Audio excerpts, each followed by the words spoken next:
Hey guys, Professor Yerby here. We are going to be looking at assignment 16 and some of the activities that you'll need to do to complete assignment 16. This video is probably going to be a good bit longer than most of my videos are, so just giving you that information out there beforehand. Let's go ahead and jump right in and get started. So in this, you have some pre-work to do before you actually start the hands-on activity at the end of the chapter. So you're going to start on page 588, and then your first two submittables, or whatever you want to call them here, are to do screenshots at various points in there. So first we need to create this screenshot here, right? So let's go ahead and jump into our virtual machine and open WinHex. So I believe I have a version of WinHex here installed. Maybe I already have installed here. Okay. So I'll open WinHex. This is pretty much what it looks like when you begin. And what we want to do is start a new project. In your textbook, it asks you to use a 200 byte file size, and that'll just affect what's shown on our screen here. So we'll go ahead and hit start, and the first thing it wants us to do is type in the names Jim Shoe and then Bader, and then it wants us to have spaces in between each character when we're creating our hex values. So you can move your cursor to get started. After you get started, you don't want to use a space bar or try to delete or overwrite characters. You want to use your arrow keys to go back and forth. So I'm using my arrow, right, and it's not changing any of my values. I'll show you what'll happen. I'll show you two different things that'll happen here. So say I type in a lowercase j, I, m, and then I go, oh no, actually I wanted to leave a space here. So I'm going to use my arrow keys, and I'm going to just overwrite that with a space. You see a space has a hex value of 20, and then if I use my arrow, you'll see each character is separated with 00 over in our hex value. So that's one thing to keep in mind when you're doing this part. The other thing to keep in mind is you see that 6A, that's the hex value for a lowercase j. Well, you think case matters? Here, I'll answer that question for you. Well, maybe. There we go. Look at the difference there. So we have 6A is a lowercase j, and the 4A is our uppercase j. So if you start messing around and you mess up these, sometimes working in WinHex can be a bit tricky. So I did a double delete, and it'll say, do you want to remove the entire block? I'll say yes, and so you see it took a block down off here at the bottom, so it changes our whole block size. So let's just start over to have a clean slate. Again, I warned you this video will be longer. I'm not going to disappoint. Okay, but let's go ahead and jump right into it. So did it again. Okay. J, arrow, I, arrow, capital S, arrow, U, and then down here, what do we have? Capital B, arrow, A, I, D, A, R. So we have our hex values here, and there may be a way to copy this in WinHex, but I am far from an expert working in WinHex. So if there's a way to just copy it straight out of there, I am not aware of it. But let's just do it this way. 469 6D 53 68 75. And so that first value, do you see where I have that? So I wrote this, and that corresponds with the hex value for our gym shoe. And then next I'll just do same thing down here.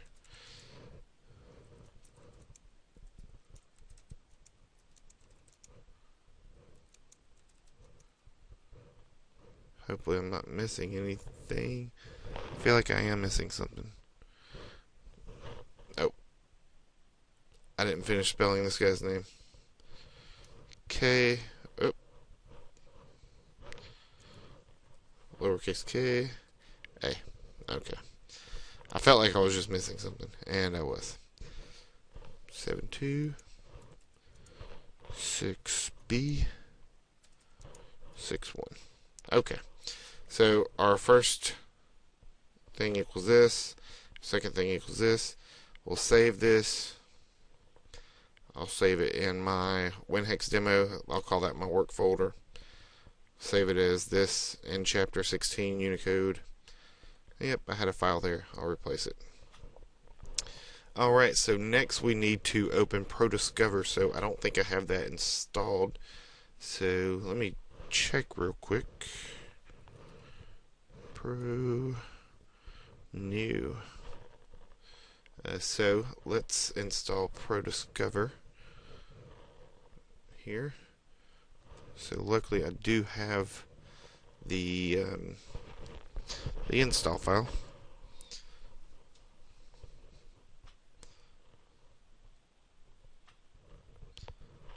I'll pause this while I install. Be back after these messages here. Maybe.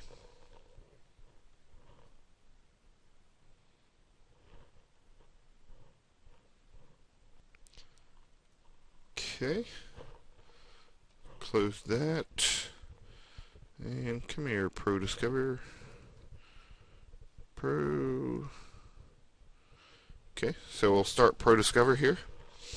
And we'll just call this project number 001601. And we'll say C chapter 16 and CHP 01 in chapter exercise page 588 Unicode data search. Okay, let's start us a new case, and from here we want to add, and we're going to add an image file, and we're using a DD file, or data dump. So you'll see all the different types of image files that it will accept in Prodiscover. Fairly universal. Let's see here. I think it's in my WinHex folder. Here we are. Okay, so it's opening my image file here. Alright, and now we want to go to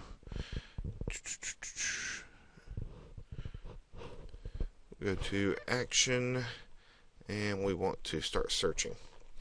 Alright, and so in the search dialog box, click Content Search tab. So we're on that. And then select the hex option. So we'll go to hex. Click the Search for Pattern Options button. Okay, it's already in there. Type in the hex value for beta that we wrote down. So we'll take this. Likely there is an easy way to copy here. So Control C, Control V. Do that. Under the Select Disk Images you want to search for, click the image file right here. And click OK. What? And maybe I need to take out these spaces.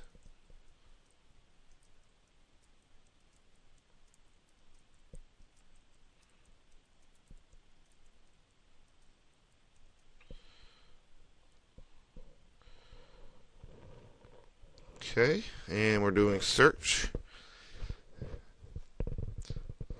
Come on, survey says. Cool. Alright, and the next step, it wants us to look at our search results. So we want to look at this. pagefile.sys, look at the contents, and look for string data matching the characters. So down here we want to just look through and try to find where we found that name Bader. Let's see here.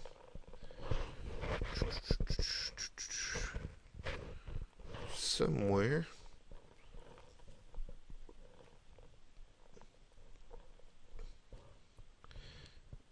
Here we are. Here's something here.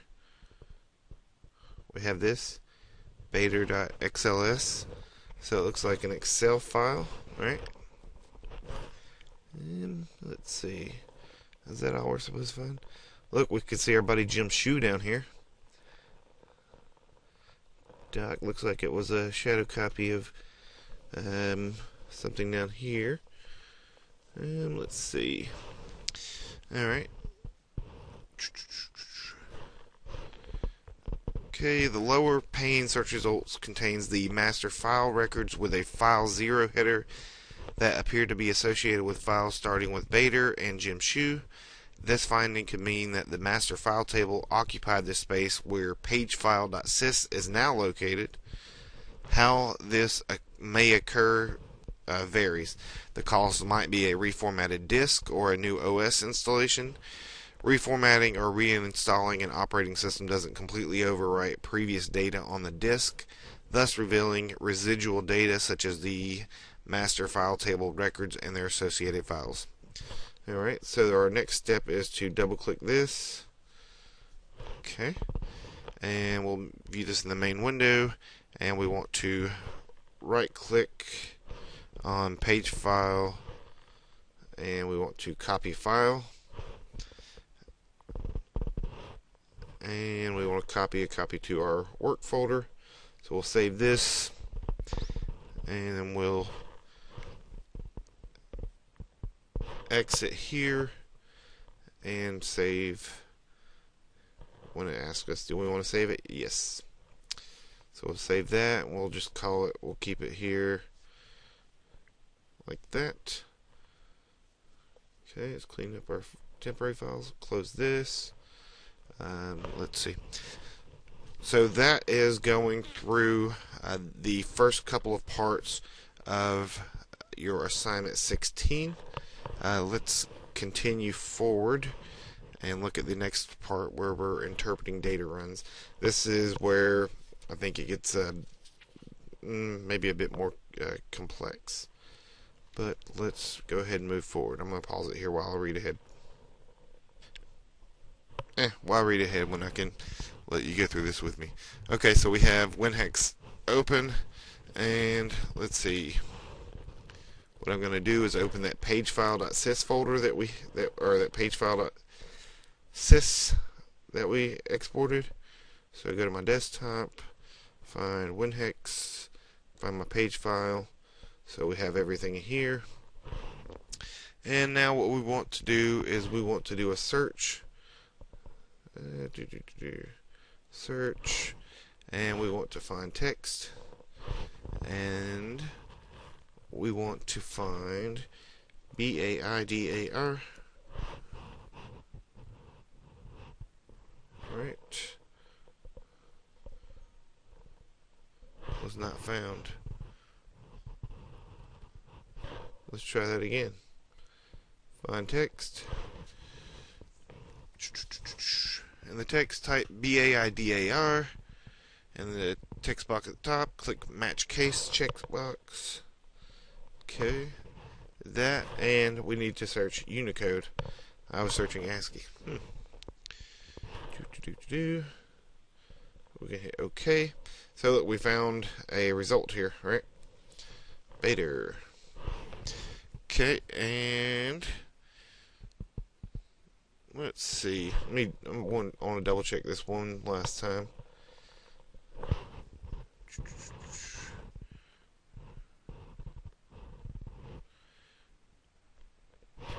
And your textbook, it has some values in here, but I'm going to just leave that alone and just stick with what we have here. Okay, so in the main in the main window, the cursor is placed in the right pane at the start of the first occurrence. From this position, scroll upward until you see file 0. So when we find that file 0, we'll be able to know that's where that thing starts. So I'm just hitting up. Here we go. File 0. We see that at 512. I'm not sure if I said this earlier or not, but usually in TFS, block sizes or cluster sizes are usually 512. So you'll see, depending on the size of the cluster, the different sizes here, 512. I think there's a table in your textbook on, where was that thing at? It's in chapter 6. So we're talking about cluster sizes.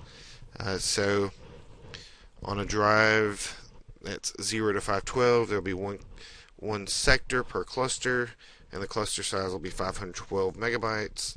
Then we go to clusters. Our drive size is 512 to 1 gig. You'll have 2 sectors and cluster sizes of 1024. And we'll just skip all the way up to the top. More than 32 gigs, you'll have 128 sectors per cluster and 65,536 bytes in the cluster size. Anyhow, so we found file 0 where that starts, and we want to drag down. Let me make this a little bit larger. We want to drag down to 38.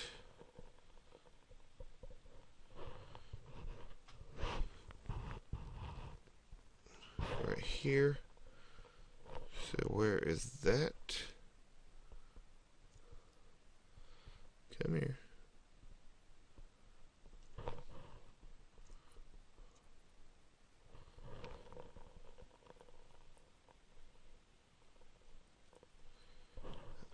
I'll see if I can highlight this and show you what I'm doing here.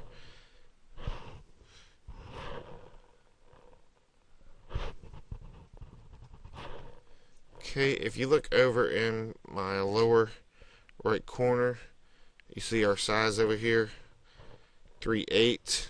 It also tells us our offset. That will become important later. But you see that 3.8. So I highlighted that.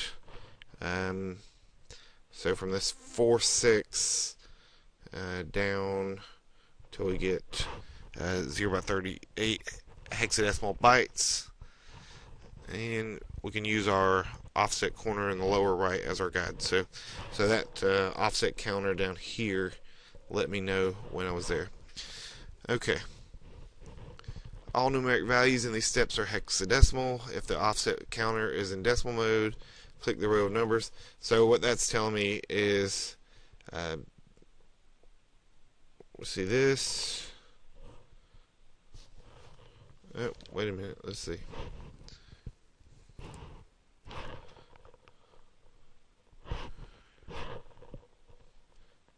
So actually, I was in the wrong mode. So I was in decimal, and we need to be in hex. So let's try that again. You see my number change down here. So let's try that one more time. So need to get to 38, 36, 37, 38. Okay. So that is, I'm in the right mode. I'm in hexadecimal, and I have my 38 bytes, 38 hex bytes. Okay, so that was an important mistake that you may be able to make that I made. Okay, so now place the cursor at the beginning of the 0 by 10 attribute, so that's right here. And again, if we go back to our chapter 6, we can see what that 0 by 10 attribute actually means.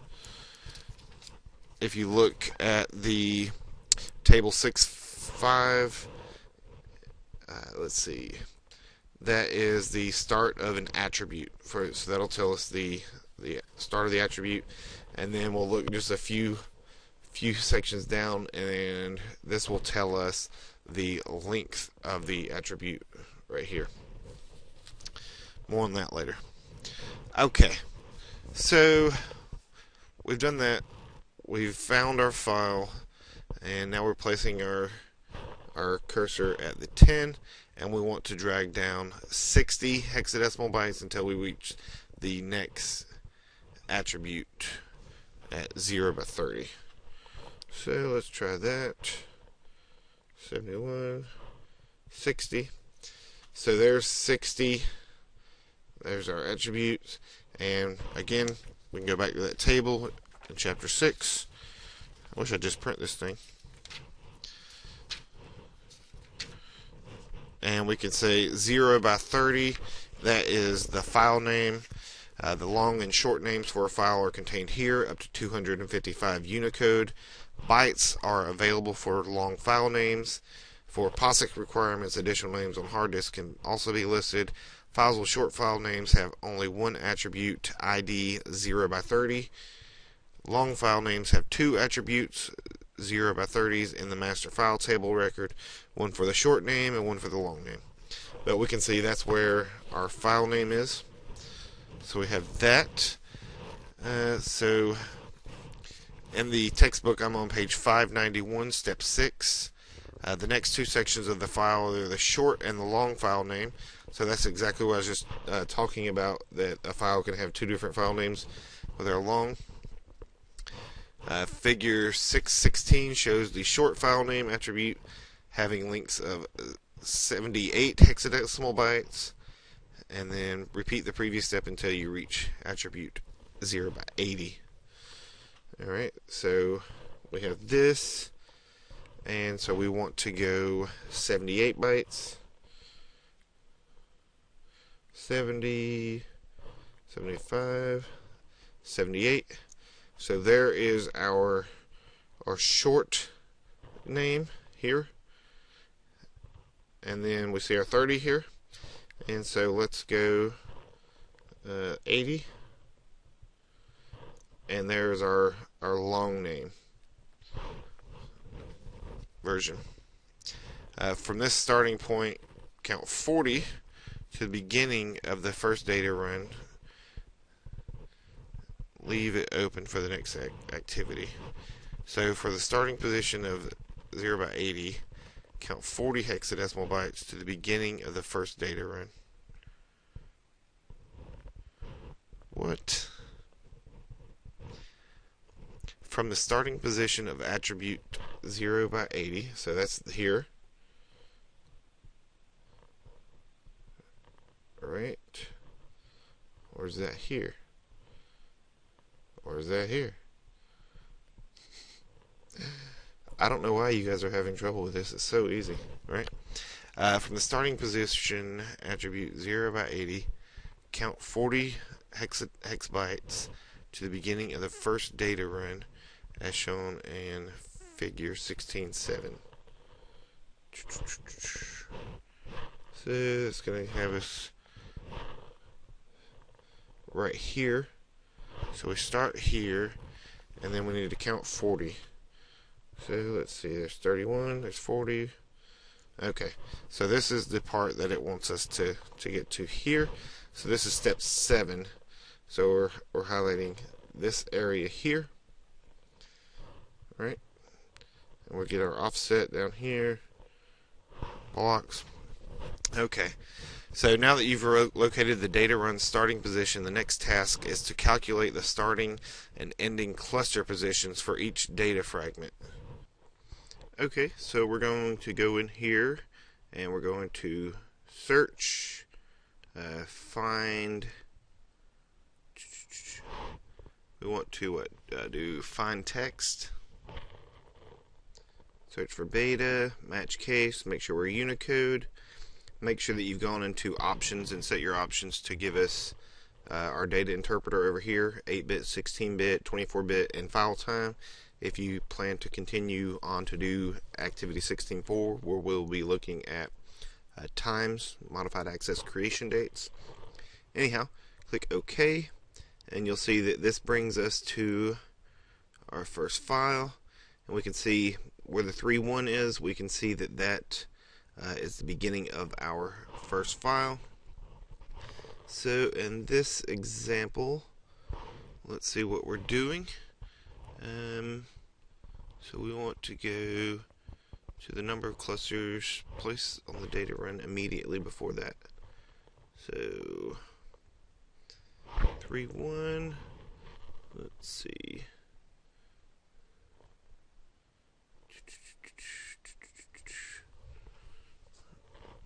Is that where we're starting?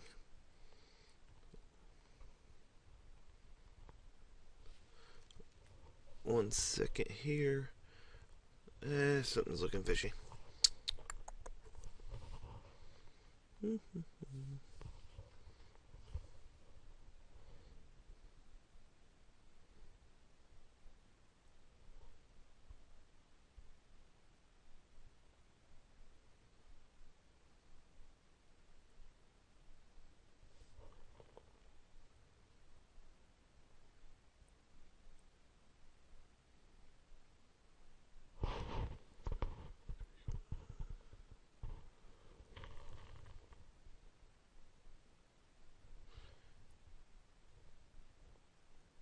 Okay. So we can see right here.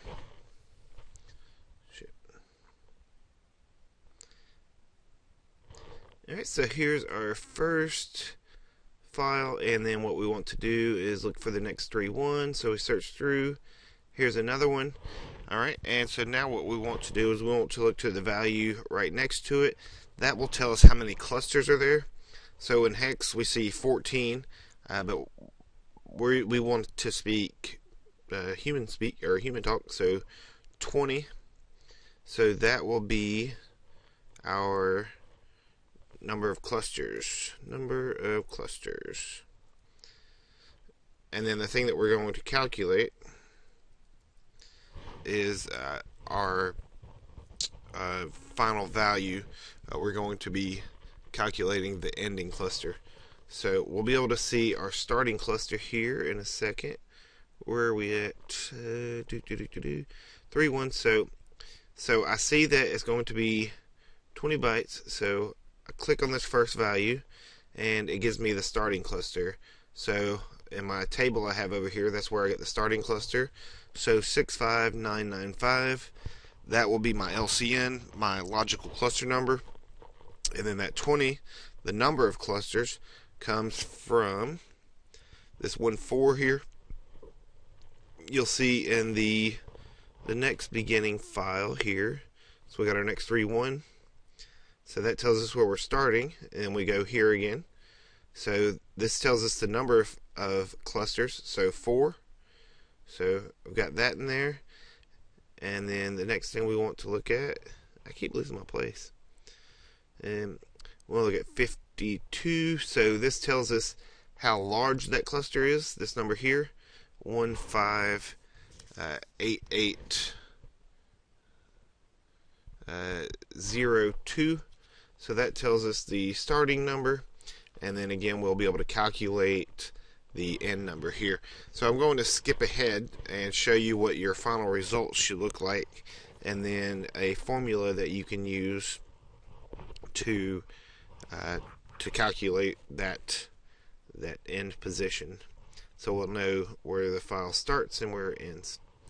Alright, so we can see here in the spreadsheet, this is the file that we're looking at. Alright, and here's our LCN number that we saw that we just started calculating. Okay, so this file starts here. It's 20 clusters. And so how do we get this number, this number here? We have their next file that started at 1508 and ended here. And how do we get that? So we just take this value plus this minus 1, and that will give us our end value. And I think that's all that I'm really looking for this. In this one, looks like we have some additional data here. What do we have? Oh, actually, this is good. So this is someone's submission. This is an example of what your submission will look like. So you can tell me the start of the cluster, the number of clusters. So in hex, 1.4 is 20, 0.4 is 4, and I'm not sure about the other one, so I don't want to give you some wrong information. But you'll go through, and this is what your submission, where you're telling me where each file starts and ends, will look like this. And then when you go through and reconstruct or provide some of the files, they'll look something like here. Here's an example of a file. Let's see. Someone gave me an example image file, so this is a kayak image file. That could be some evidence. And then the last thing that you'll be giving is this letter that you will be able to retrieve. All right, and so this is the gym shoe letter that we're looking for, and this is from their attorney. Let's see. Anyways, so there's some evidence, and so that will be the last bit that you're submitting here. So submit the gym shoe letter from hands-on project 16.4. If you complete the entire 16.4, I believe it asks you to provide some information about time and date stamps. That's where your WinHex editor, this file time, this 32-bit file time, will come in handy. It'll tell you the dates here. So that's it. I hope that this has helped you with your assignment 16. Thank you for viewing this much longer than usual video, and have a great day.